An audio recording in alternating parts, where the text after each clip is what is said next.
Have you ever felt tired of falling? Of failing again? Of promising God you'll do better, but you didn't? Maybe you feel like you're disappointing Him. Or maybe you're starting to wonder if this life in Christ was even for you at all. But I came to tell you today, you're not disqualified because you fell. In fact, falling is often part of the journey. It's part of becoming. No child is born walking. A newborn doesn't come out of the womb ready to run. They cry. They sleep. They feed. Then slowly, they start to grow. They begin to crawl. Then they try to stand. Then they fall. And then they try again. The same is true in the Spirit. When you give your life to Christ, you are born again, but not grown again. You don't enter the kingdom knowing how to walk perfectly. You don't instantly lose every weakness or every habit. Why? Because Christianity is not magic. It's a process. It's a journey, and it's a journey of adaptation. You were born into the world, a world full of patterns, systems, beliefs, and habits that shaped you. But when you got saved, you were born into a new kingdom, with new values, new systems, new language, new desires. Now your spirit is alive to God, but your mind? Still in transition. Your flesh? Still resisting.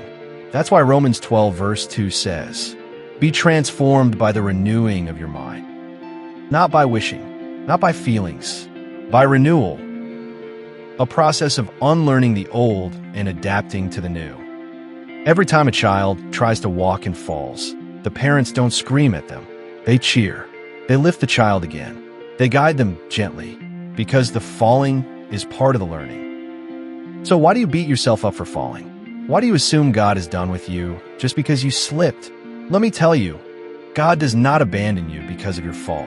He comes closer. Proverbs 24 verse 16 says, "The righteous falls 7 times and rises ag." Notice it didn't say sinners, it said the righteous. Righteous people still fall, but they rise. They don't stay there, because in Christ, failure is never final. Falling is not the end, unless you choose not to rise.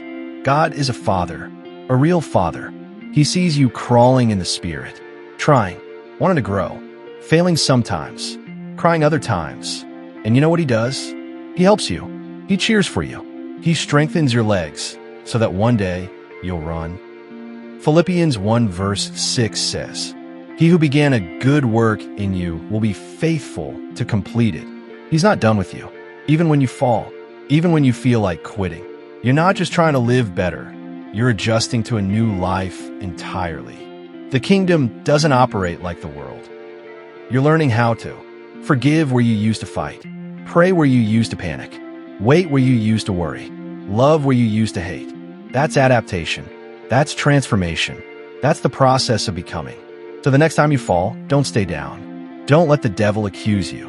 Don't let your guilt isolate you. Run back to the Father. Cry if you must, but don't give up, because every believer you admire today once fell. Every preacher, every worship leader, every prayer warrior, they once struggled to even stand. But they kept rising. And now it's your turn. You may be crawling today, but you won't stay there.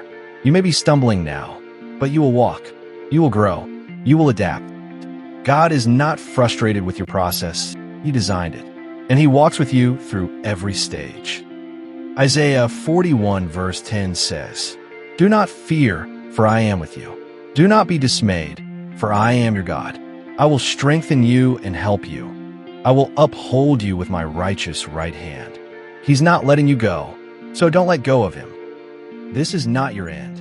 This is not your failure. This is your adaptive process. You're becoming who God has called you to be. And falling? It's just part of walking. This is called to become, where calling meets transformation. Follow, subscribe, and rise again.